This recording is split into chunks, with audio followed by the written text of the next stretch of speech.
Yes, everybody. Russ and the West End Network. Hope you're safe. And whatever you want to give it a like, give it a comment, give it a share, give it as one of those bloody good subscribers. Thank you very, very much for your time as per usual. I'm going to have a bit of a rant. I'll be honest. I'm having a bit of a rant, bit of a brain dump because of all this sort of like social media meltdown that's happened with this Scamacca interview with Gazzetta dello Sport.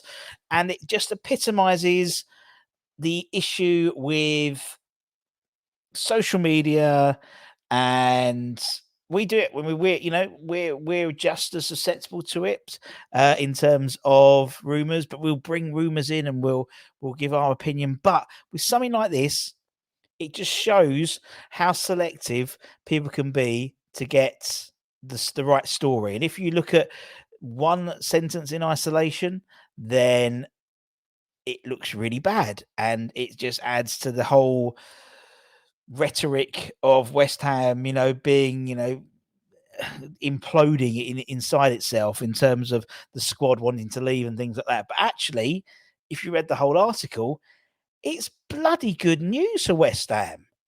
And the trouble is, it's a good that the Gazzetta dello Sport interview with Scamacca clearly happened yesterday, because it would have had to happen yesterday because, or the majority, maybe it's a couple of interviews, we don't know, but it would have happened because he references the Boreham Wood game.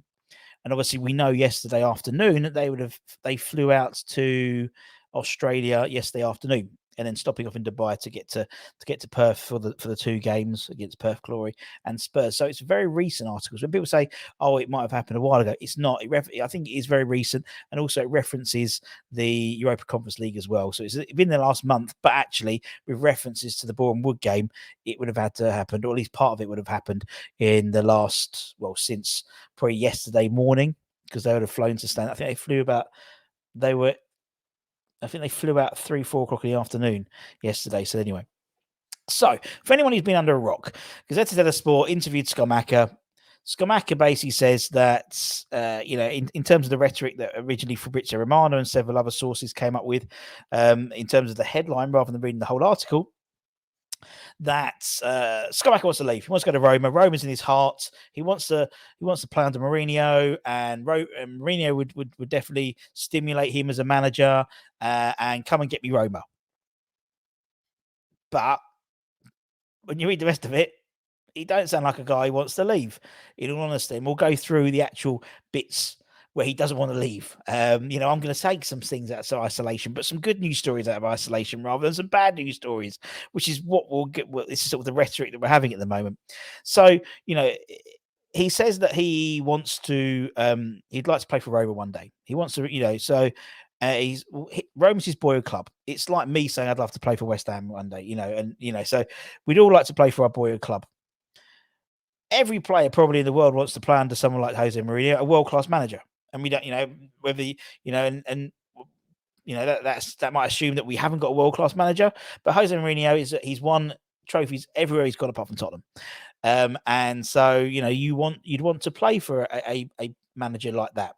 Every player would want to play for a manager like that. Same as if people probably want to play under a Pep Guardiola or someone like that, because of what he could do to his game. He could develop parts of his game which were undeveloped as well.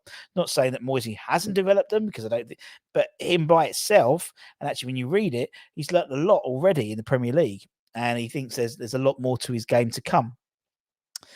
So the story goes that he wants to go to, he loves Roma. Roma's in his heart, and it's a city he hopes to play one day.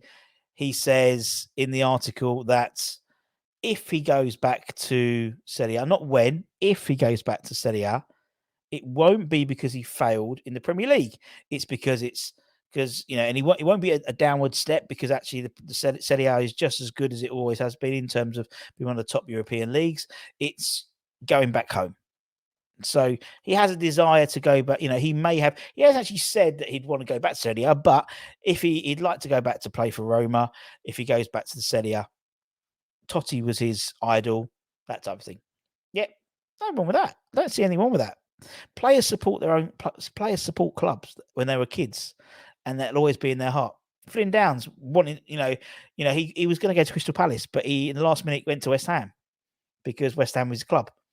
So, it's not like situations that haven't happened before. So I don't see it too much of a problem with that. But the bit I do have a problem is the bit that the journalists have failed to actually read and failed to comment on. And actually, they've now read the whole article. And for Fabrizio Romano, for example, he's changed his rhetoric now in terms of the article. And why do it in the first place? Because you wanted to get clicks. And it's like, and I know we do clickbait as well. And I know it's, those in glass houses shouldn't throw stones. Someone put it on one of the videos. I thought it was brilliant. I'm using that all the time. But it's sometimes, if a rumor, I mean, let me talk about. Well, look, this is what we'll say. This is what was actually said in the article, and this is why I think it's a good story. He's admitted himself that he's happy in London.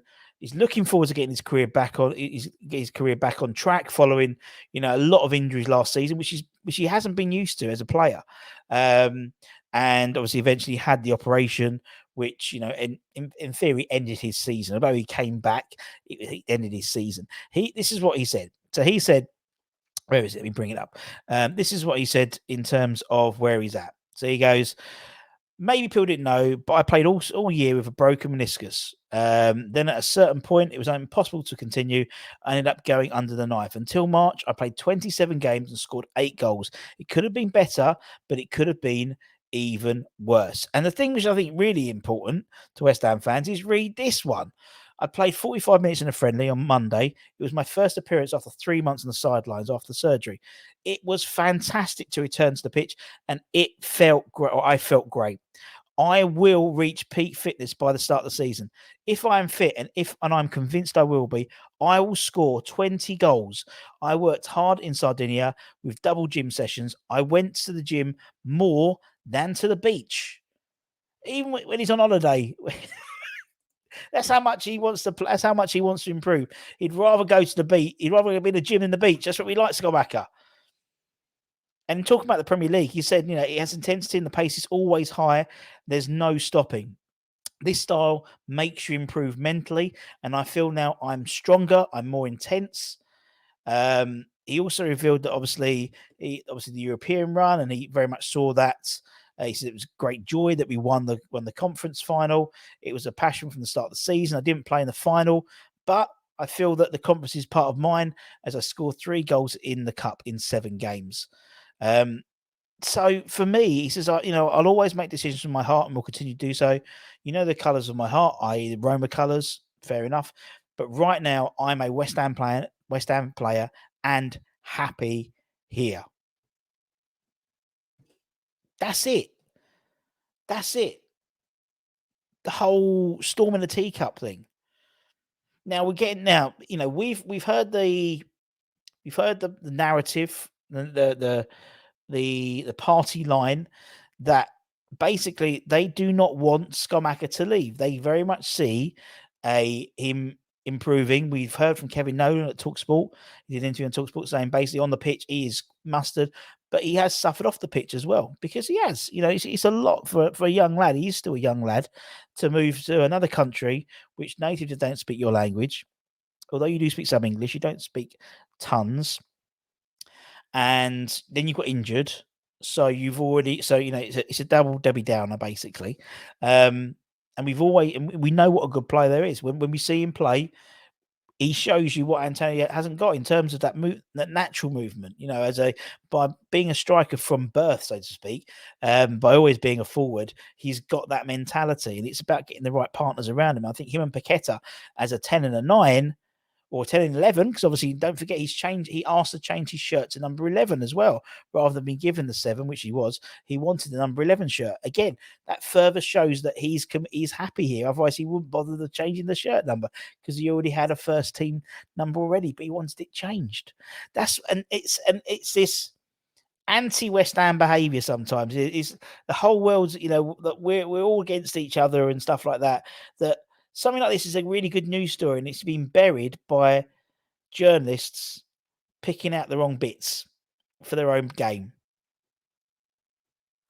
Basically, he's done an article. If the article had said And obviously, you had the subsequent sort of Twitter meltdown.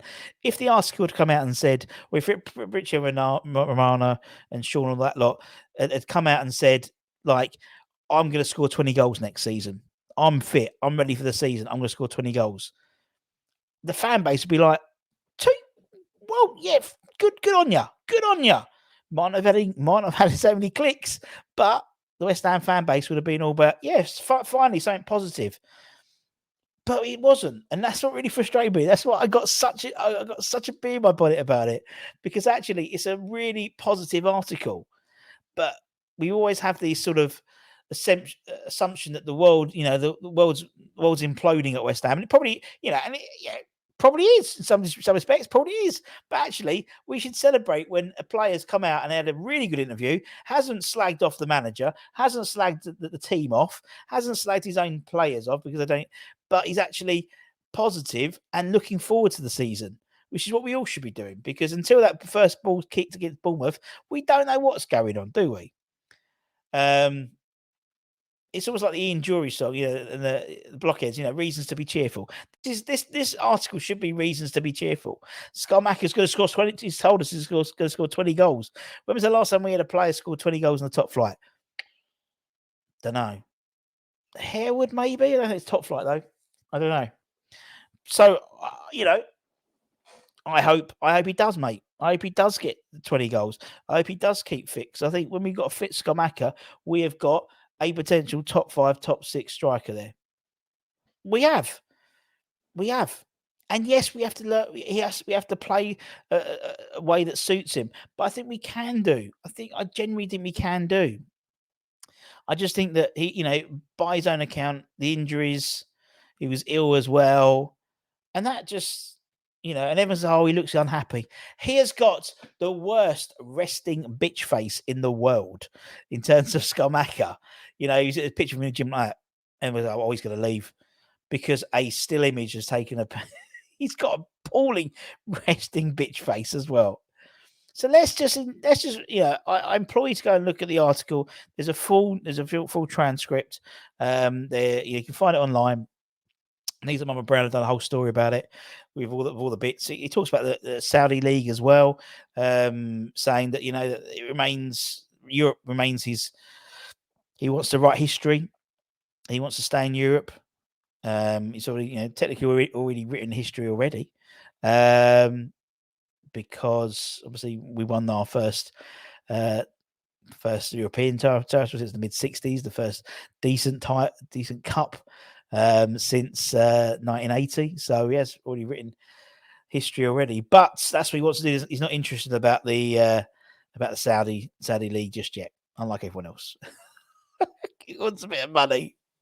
Anyway, go back. Holly did a little bit. Holly did a daily show, and that's why I followed on from Holly's show, because I think she did it really sort of politically correct, so to speak. And I wanted to rant because actually this is a really good story, and it's been buried by journalists being very poor with their journalistic integrity, so to speak.